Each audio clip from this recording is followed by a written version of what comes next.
The time has come for me to tell you my 10 favorite games that released in 2021, starting off with number 10. Number 10. Buried Treasure. And that's Buried Treasure. All right. This is by Restoration Games. It's a simple card drafting game in which you're essentially trying to collect the most amount of different various desserts, pies, lava cakes, things like that. Yeah. And in doing so, some of the cards have certain attributes on them, such as a card that says more. Pick that up, you're able to draw another card of the same kind, and some that also have little critter paw prints, which allow you to steal cards of that type from your opponents. So it's kind of a little like hate drafty. I can take this, then I can take this, but I don't want to take that because it'll open you up to that, which will allow you to take stuff from me. Yeah. It's pretty thinky, but it's like super simple. It deserves its spot at number 10 for me because it's one that we have played a lot, and Danielle really likes this game. Very easy to table. It's not groundbreaking. It's not mind-blowingly amazing. It's just fun. What is fun? It's just a good time, and it's one that's super easy to table. I've played it at 2 and at 4. I think it's good at both player counts. It's just a nice, fun game that you can play in like 15 minutes. It's very fast. Yeah. Very, very quick. I've played this a lot with Emily. I won't give away too much of my thoughts on it, but I think that it is an excellent 2-player game. I think it's very, very good at Is that a hint to what's to come in your video? See, or maybe even Or in Emily's video. I don't know why you haven't played this, because I think it's like right up your alley. That's Destinies by Lucky Duck. Oh no. Yeah. I'm surprised this is only at 9. The box. Okay, wait, we figured it out? No, we didn't figure it out. This is Destinies. So Destinies is great.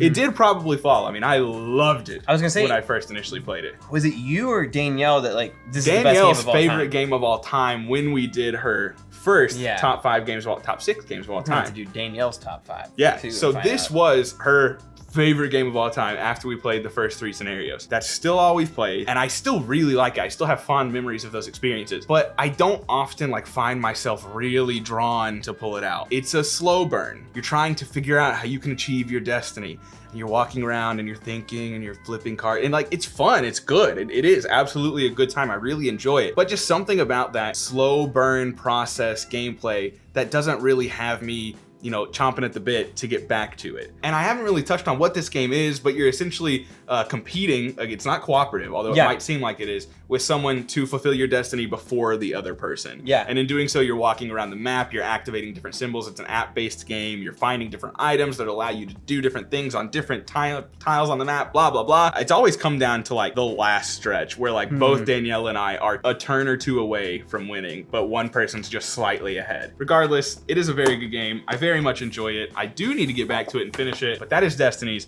by Lucky Duck Games. My number 8, I do not have because it's your game. Ooh, okay. And I've only played this game 1 time. Okay. I do not own it. Ooh, I can't know what it is. I would like you to guess. Okay, is it I can't wait to say no. Is it Merchants of Magic? It's not. But I considered that. That was like top 15. It's good, It right? was top It was 15 good. for sure. I don't know if it's that good, but we'll see. Oh, Maybe okay. it's the market. What else would it be potentially? You brought it over New Year's Eve. It was actually the first game of 2022. Picture Perfect? 2022, yep. Oh, dude, this Picture game's Perfect. great. It was Yes. the first game of Very, 2022. very good. We played that as the clock struck midnight. I think this game took us all by surprise. I think this is a great game to break I think it's out. a perfectly acceptable family weight, like good, solid game. It's not anything super heavy, but it definitely provides enough thinkiness, enough so much. puzzliness that you can do that. Memory aspects, puzzle, deduction, stuff like that. It was a really good time. I really just thought that it was going to be a gimmick and I wasn't going to enjoy it, or that I wouldn't think it would have legs. Yeah. I may enjoy the first play, but I would be like, nah, that's not going anywhere. I really liked it, so much so that I want to seek out my own copy eventually, I think. We keep talking about these, raving about them without actually describing what they are. But this is kind of like a deduction game in which you're essentially trying to make a family pose for pictures. Yeah. And so everyone has the same objectives, but not everybody knows what every objective is. So I have these envelopes that tell me person A and person B want to be in the back left and next to this guy, and person B wants to be in the front right but not seen, and blah, blah, blah. And then you pass the envelopes around in various ways, and you very well may not see every single envelope in the game. And even if you do see every envelope in the game, you now have to try and remember as you're maneuvering them around what the first envelope you looked at actually said, because you've placed them already. You don't remember what its requirements actually were. Yeah. So it's got a lot of like little bit of deduction, a little bit of memory. It was really simple. It was really fun, relaxing, just nice way to ring in the year. And I'm excited to play this with my family and see if it goes up any higher on my list or anything like that. But it's a good game. Yeah, and that's Picture Perfect by Arcane Wonders. Moving on to my number 7 game is another game that I do not have here. We played this early on as a playthrough on the channel. Even. Oh, okay. I called it. I regret it. That is Bullet by Level 99 Games. This is a fast-paced, real-time game. Yeah. Basically, Candy Crush meets anime Harlequin girls. I mean, that's what it is. That's exactly what it is. Not Harlequin, heroines. Anime heroines meets Candy Crush. Yeah. But it works. And if you have the deluxe version, which I totally would recommend, you have chunky wooden tiles and like you're pulling them out of the bag and you're just rapidly placing them down. And especially if you're doing it right, you have the soundtrack playing at the same time and it's just blasting this music that fits so perfectly and it's a timed music at the same time. And you know that when this music runs out, somebody's gonna end up losing points and you're trying to battle and send things to my opponent like, I want to complete this objective so I can send 3 tokens to Doolin because that's 3 tokens that Doolin has to pull out and add to his bag for the next time. It's really fun. Oh, I love it. I thought, well, I love the idea of it. Sure. I am not the type of person that it's for because I got way too stressed out playing it. And typically when I play board games, I don't want to feel that way. The way that the pieces kind of Tetris in and you're just trying your best to like find patterns that will work to clear your board and send them to your opponent. Really, really cool. I also love how every single heroine plays vastly different. Like me, I want to push all my stuff off the board and it wipes it. Yeah. You, I can have this, or I have extra lives, or I have only 2 lives, but I'm really powerful at the game. I am curious, and I don't know, we obviously don't have the game to try this out. I would like, if we do eventually acquire this game in the future, for you to play it as a solo game. You love Fuse. It's true. That's a stressful game. It's true. I think that the boss solo mode may be right up your alley. That is Bullet Number by 7. Bullet Heart Symbol by Level 99 Games. And yes, that was my number 7. Number 6 I do have here. Oh, wow. Okay, number 6. This is the newest tile laying game in that sort of trio of game. It is, in my opinion, one of, if not the best entry level games that I can think of. In this game, you are drafting tiles and adding them to your tableau. I don't know what you want to call it. Animals. And you're basically just trying to score off a number of different objectives. Each animal has a scoring objective for that game. And the cool thing about it is each of them have like 4 or 5 cards. So the next time you play it, although they share similarities, each card, they're still vastly different. Very different. Oh, the foxes will score extra if they're together. And then the next one, it's like, you don't want foxes anywhere near each other, hey, Draco. And so I really like that there's variable scoring that can allow this game to kind of have legs that it may not normally otherwise have. But it's just really simple, really beautiful. I do think that the game itself doesn't necessarily take advantage of the beautiful art from Beth Sobel. I mean, it's pretty, but like the tiles themselves aren't nearly as pretty as like the art on the cards, which you don't play with, you know what I mean? So that is something that I think it kind of suffers from, but I genuinely don't know that I can think of a better game to play with people who haven't really played board games before. I really, really like the way that the tiles need to be put together too, with those, because you'll get halfway through the scoring and most of your points will be with animals, for sure. But the added almost secondary game of trying to get like pieces together. And it's not a requirement at all. You could just skip over all of that completely and you would lose. You would absolutely lose. But it's just a neat like almost 2 games in one, kind of like Calico, because like going for the cat versus the buttons, the patterns and the buttons, so many things you can go for all at once that there's almost no way that you're gonna make it perfect. And I like that about this, because while there is some crunchiness involved in that, it's definitely still very approachable because anything is valid. Like you don't have to. The only thing you can't do is place an animal on a token that it can't go on. Yeah, exactly. So like it's only gonna be really as crunchy as your brain allows it to be, and the limitations and the expectations you set for yourself. So, and I think that's why this one to me, although I love Calico, and I think Calico for me is probably the more fun game, but as far as what I'm going to get tabled more often and want to introduce to people, this is a much more free roam kind of experience that's a lot more relaxing. There's still a puzzle there, but you're not hurting yourself trying to crunch the numbers and figure out how you can put it together. Instead, you're just trying to optimize it. I do have my next one, which is number 5 on my list, but it's not going to be here. It's upstairs and it's massive, and that is Role Player Adventures by Thunderwork Games. Thank you, Draco. I want to play that so bad. You would like it. It's a big, giant box of campaign story goodness.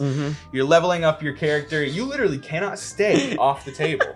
It's what the people want. It is an incredible game. We have played it 5 times, and I want to caveat this with I've never played Role Player. Role Player Adventures is my first foray into that universe. Yeah. So I've never really experienced the dice manipulation that you do or anything like that. And I was doing a little bit of research because one of the hot threads on BGG was from the designer of Role Player Adventures, talking about how they were going to make some adjustments for difficulty because everyone is finding this game ridiculously easy. And I was like, man, I'm already prepared for disappointment. And then we played and we died like 3 times, and we died again like another time or 2. And I was getting kind of frustrated, not because I knew it was supposed to be easy, although I was confused because I was like, this is not easy. Either that or we are just really bad at it. We should not be this bad. Like, I don't understand, but there's some really incredibly cool things that game's doing. I can't give away too many spoilers because a couple of them would be massive spoilers. I'm certain that this is not how every single game would go. I'm 100% confident. It's literally decisions you make that vastly affect not only that campaign, but following campaigns. But there were some qualms I had with it, and again, it might just be that we suck. Number 4 on my list is a game we finally just played the other day, and that is Radlands. Nice. This is by Roxley. It is a dueling lane battler card game, Draco, in which you are essentially trying to destroy your opponent's camps. You each spawn with 3 camps. Camps have abilities. The camps can be defended by certain players and people. And essentially, it's just a battle of attrition. And I want to destroy your camps before you destroy my camps. And that is the game. We played it one time. I played it one time with Danielle. Danielle was not a fan. I don't think dueling games are her forte, really, or to her liking, I should say. We finally played it just a couple of weeks ago, and I loved it. I really loved it. It was just such a tense, like, back and forth, like, I'm gonna do this, which is gonna set me up so well. And then you were like drawing card, and you're like, oh, I just got something big too. And like, you played it right back. And then at the end, it culminated into this one final resolution where you had to have a card that refreshed your camp or you were gonna lose. You had to have it. But it worked out where you were able to get like 8 cards drawn. You were like, okay, I'm allowed to draw a card by junking this. No, oh, but this junk's a draw too. No, okay, so I'm gonna spend 2 water and do that. And like, you kept drawing cards trying to find a junk refresh ability, and you didn't. But it was so exciting, just like, oh my God, is this gonna be the one? Like, you were just drawing cards back and forth. It was a tight game too. Beautiful art, incredible production, especially for the retail version. I'm gonna say that I would like the playmats because I think it would just make the game easier to play and how you track the event queue. But that was a little bit difficult. Right, but like this game right here, you can get once it's more readily available. The price on this is like $20. Okay, wow. For this. Now, of course, if you got the deluxe edition, that's more. Super deluxe is more. But like, if you just want a really good dueling lane battler for $20, and in a tiny box. Wow, the shade, the shade you are throwing. Oh my goodness. But that's Radlands by Roxley. I love it. It's one I really have to play more. I mean, it's up there after only 2 proper plays and 1 recent play with you. I mean, and it's already at number, I forgot, 4. Moving on to number 3, you can't really talk about this one. You've not played this one, nor do I own this one. I would really like to get it at some point in time. This is Cubitos. And this is by AEG as well. I feel bad. I feel like I lost a little bit of board game cred that I haven't played it yet because it's apparently like amazing and it's really the top of everybody's 2021 list. But it's really good. Sell me on Cubitos, even though I've been sold on it like 4 or 5 times. That's true. Yeah, you probably heard all about it. I must buy this game. Like I have to have it. It is comparable to Quacks of Quedlinburg. Okay. I'm not saying that you can't own both. I'm not saying that at all. They fulfill different purposes. One is a bag builder, one is a dice chucker. But it's a race game. So you're essentially acquiring bits of money throughout the beginning of the race to then buy better dice to add into your pool. Dice that can allow you to do certain abilities, like get a bonus from 2 spaces away. Or if you roll the 1 in 6 chance foot, you get to move forward 4 spots. I went very heavy-handed on the movement. Okay. Someone else that I was playing with was going for more like, I want to build up the opportunities to buy more stuff. I think I was able to finish the game before they were able to get that engine really rolling. And I don't know if they give you like recommendations of what animals creatures, people, whatever, to use in conjunction with another. You can let that yawn out.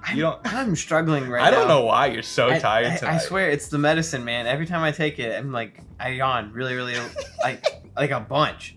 I'm not tired. And I'm not bored. I want to play Cubitos real bad. I promise. It's a great game. I had a blast pushing my luck. You're rolling dice, and as long as you get a face, you don't bust. So if I roll 8 dice and I get 1 face, I keep that face aside and I re-roll those 7. And I can keep doing that until I decide to stop pressing my luck, or I roll no faces and I bust. But there's not... Oh, there's a bust mechanic? There that is. Sounds even better. There is. And when you bust, you move up on a separate track, which doesn't get you closer to the finish line. That's not it at all. But by moving up on the bust track, you may be able to start rolling 10 dice every turn, whereas I'm only rolling 9. Because you've busted a couple of times. And if you keep moving up that track, you could roll 12 while I'm rolling 9. Obviously, that would mean you had extremely poor luck busting in the first place. You're probably gonna lose, but you're probably gonna lose, but at least more fun it's than a you. fun catch-up mechanism. When I played it, you know me, I like to cull, I like to keep my collection trim. I was like, I need to buy this game, and I need to play it several times, and if I still feel this way about it right now, I can cull Quack. I don't think I need to own both. That's after 1 play.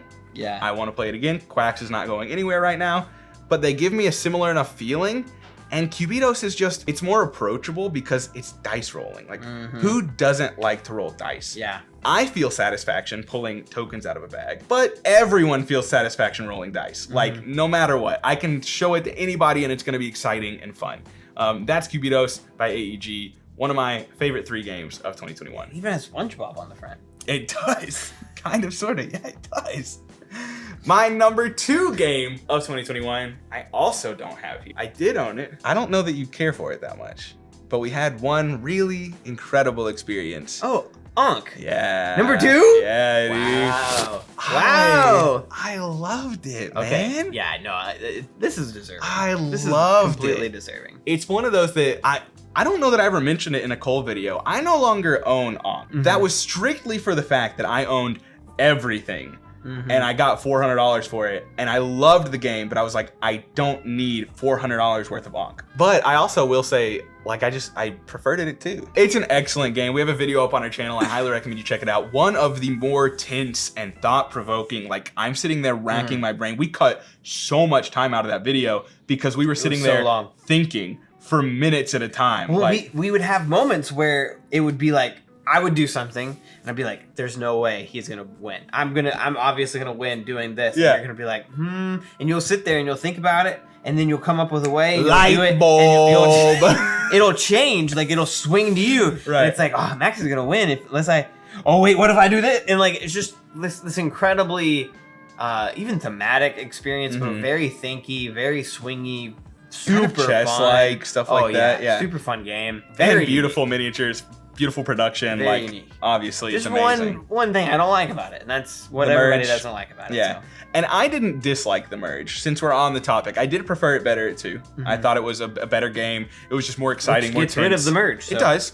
I agree, but I didn't mind the merge. My number 1 game of 2021, which should come at very little surprise to absolutely everyone, this is Mind Management. Oh, okay, yeah, I knew that. Yeah, this is not a surprise. In fact, this was on my top 10, I think it was in the number 10 spot, games of all time recently. Yeah. I really freaking like this game a lot.